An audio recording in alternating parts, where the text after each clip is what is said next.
Hey, last one for the week, insight number 5. So we're over in 1 Samuel chapter 2, verses 6 to 10. You'll notice at the end of chapter 1 that she does actually get pregnant, have a boy child, very happy, calls him Samuel, doesn't go up to pray again until he's old enough to be weaned, so she's no longer feeding him. So he's probably, 2.5, 3, probably out of, probably toilet trained, but young. Might have even been about 4 by the time she took him up to Eli and gave him over. But when she took him up, she's like, remember me? Do you remember me? I promised this, and here's the child here. He's now yours to raise up as the Lord sees fit, and under that Nazirite vow, and as a priest, and to serve. And it's awesome, and she leaves him there, and as heart-wrenching as that is to think, but she kept her promise because she trusted the Lord so much. She kept her promise.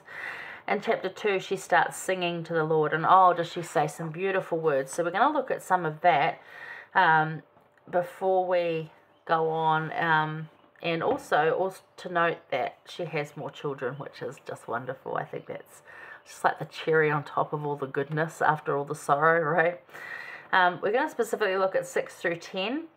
I don't know that I'll read it all to you, but I'll just pick out bits, okay? So she starts off, saying some wonderful things about the Lord, really praising him, and it's just beautiful to read. But she points out that the Lord killeth, and the Lord maketh alive. He bringeth down the grave, and he bringeth up. The Lord maketh poor, and he maketh rich. He bringeth low, and he lifteth up. He raises up the poor out of the dust. He lifteth up the beggar from the dunghill, to be among princes, to inherit. He keeps the feet of his saints. He keeps the wicked silent in darkness. For by strength shall no man prevail. He's going to protect those who believe in him. Wicked are going to fail. And 10, the adversaries of the Lord shall be broken to pieces. Out of heaven shall he thunder upon them. The Lord shall judge the ends of the earth, and he shall give strength unto his king, and exalt the horn of his anointed.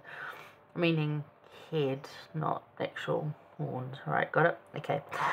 So she's saying that there's an abundance to be had. Even in the abundance of sorrow and grief, there's also an abundance of joy. So how have you seen the Lord provide an abundance? What was it an abundance of? So after Hannah gives up her gifted son, as he was promised to the Lord, she promised that to the Lord's service, she gives him up. She thanks and sings praises to the Lord. She celebrates the abundance of sorrow and sad things that led to her abundance of joy and happy things. She testifies of answered prayers and the waiting time, that long waiting time in between. She testifies that that was her growth time as well. Abundance from the Lord and all your needs and times of life. So she talks of all of these times.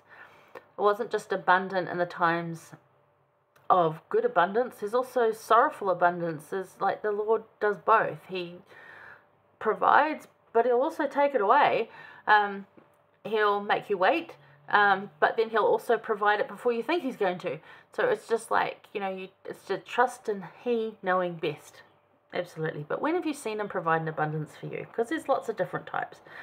Hannah is actually blessed with 5 more children, and visits Samuel every year and makes them clothing and brings it up to him. They probably have a little happy reunion, and she can see that he's all good. We'd love to know more about it. We really would. I'd love to know more about Hannah and what happened to her, because it goes on from here to just talk about Samuel, which is awesome, and we'll do more of that next week. But I just really love that Hannah, 1, kept her promise, but also believed that it would even happen. She found joy in just being heard by the Lord. And also, let's not forget the husband, Elkanah, who was so generous to her and caring of her.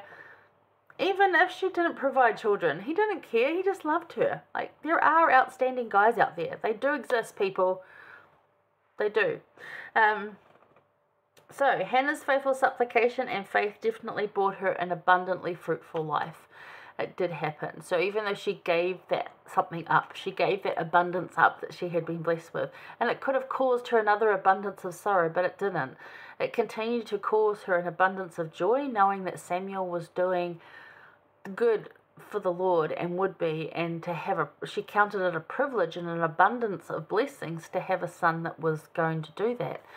So, you know, it's attitude and how you look at stuff again. And these are just 3 women we've talked about this week that just have amazing characteristics to them. And we can learn a lot from them. I'm going to finish off with actually Jesus Christ's word from John 10:10. It just fits so well with all of this. So he said, this is him talking, Jesus Christ talking in his sermon in John 10. Verse 10, it says, "The thief does not come except to kill and to destroy. I have come that they may have life, and that they may have it more abundantly."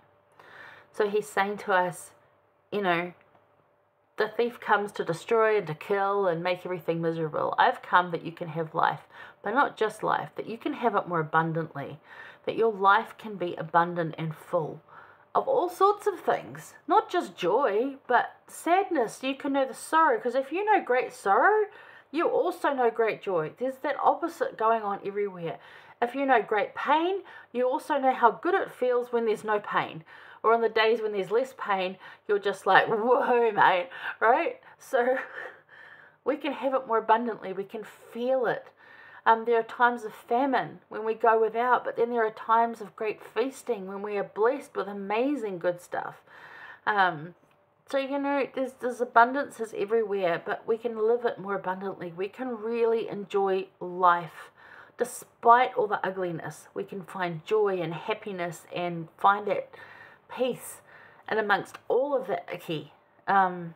And I know that is true. And I like that scripture to go with that rather than I thought was something else. I just thought, let's take words from Christ himself. So that's this week. Next week we've got readings in 1 Samuel. I haven't even looked at them yet, so I can't even tell you what they are. But you know where to find them. Come follow me at, we'll totally do it for you. Just in the Gospel Library, look at the book, whatever you've got. Or, you know, just keep reading, really. But thank you for joining me. I love you guys. I hope I've inspired some of you this week to, you know, feel better, to know that you are heard. And if you focus on Christ, you're going to feel heard more. Okay? But yeah, stay safe, and I'll see you next week. Bye, guys. Mwah.